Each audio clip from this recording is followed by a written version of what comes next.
Bonjour à tous. Une fois de plus, nous allons parler technique et plus exactement aujourd'hui de chasse à trous avec cette vidéo.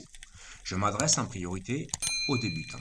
Comme vous pouvez le voir, Gérald a levé son tuba dessous sa sangle et le gardera dans sa main faible. Vous pouvez aussi le glisser sous votre ceinture. L'avantage de lever le tuba dessous la sangle du masque, c'est qu'il ne vous gênera pas quand vous inspecterez une rade comme celle-ci que vous serez obligé d'attaquer tête en bas. En fait, c'est comme cela que l'on devrait attaquer toutes les ragues et autres pierres. Il faudra toujours quelques secondes d'adaptation à vos yeux pour vous habituer à l'obscurité d'une telle rague. Vous pouvez alors fermer vos yeux dès votre canard pendant quelques mètres et les rouvrir.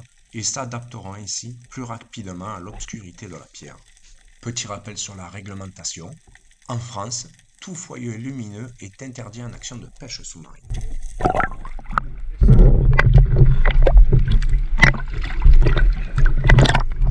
On en profite de rappeler que justement, puisque c'est sombre, certains seraient peut-être tentés d'utiliser une torche et que c'est interdit pendant la pêche sous-marine, en France en tout cas. Voilà, ça c'était pour la petite info qu'on vous passe Gérald et moi.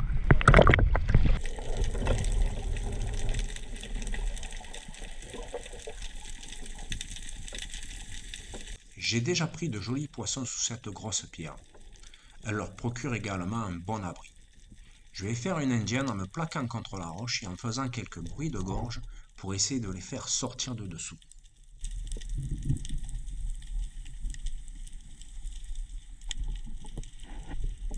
On ne le verra pas à l'écran, mais dès que je contourne la pierre, de gros sards ont giclé hors d'elle.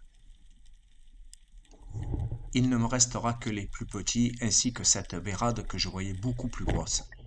Et à bien y réfléchir, je regrette de l'avoir tirée, même si elle est tout juste maillée.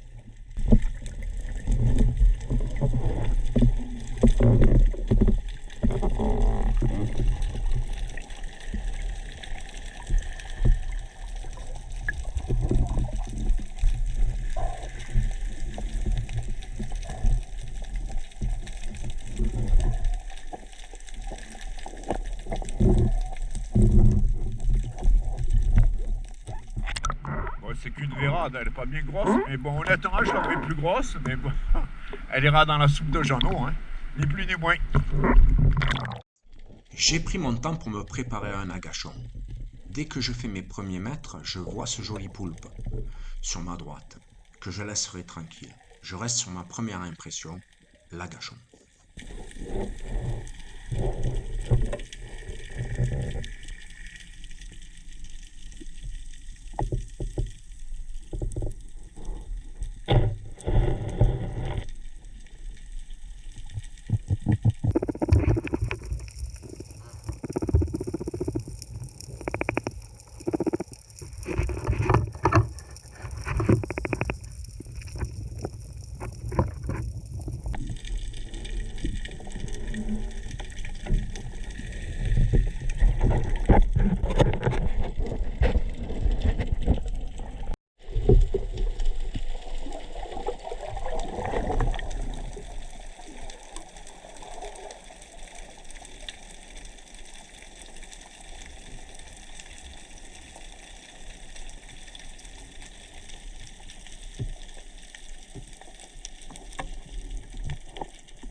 Bon, ben aujourd'hui, c'est un peu désertique.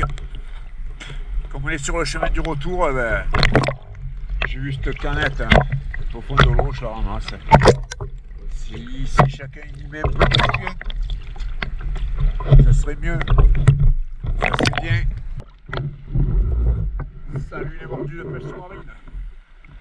Alors aujourd'hui on est le jeudi 11 décembre. Comme vous pouvez le voir, c'est à nouveau pas très ensoleillé, c'est plutôt nuageux. J'ai pas vu encore un poisson, j'ai pas encore fait un tir. Et je commence déjà à avoir froid. Mais bon, tout en pêchant, j'ai eu une idée. Celle de vous montrer dans une prochaine vidéo tous les trésors que j'ai trouvés cette année 2025 au cours des sorties de pêche sous-marine. Alors je vous souhaite une très bonne vidéo et à très bientôt. Ciao ciao.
je sais pas si vous l'aurez vu, hein, il était mal positionné. J'ai dû contourner la pierre pour l'avoir plus dans le prolongement de la flèche et pour être sûr de transpercer, enfin, que la flèche en transperçant le poisson ne tape pas sur une roche et qu'elle ressorte. Voilà, donc ça fait un joli petit chapon.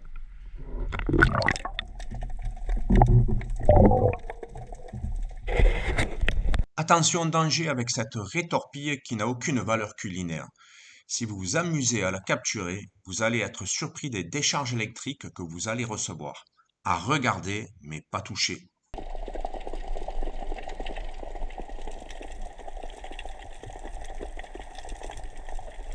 Et puis ici, je me suis amusé à capturer à la main ce petit poulpe pour vous montrer qu'il n'aura pas échappé à la voracité d'une murène, je pense, car il lui manque un tentacule.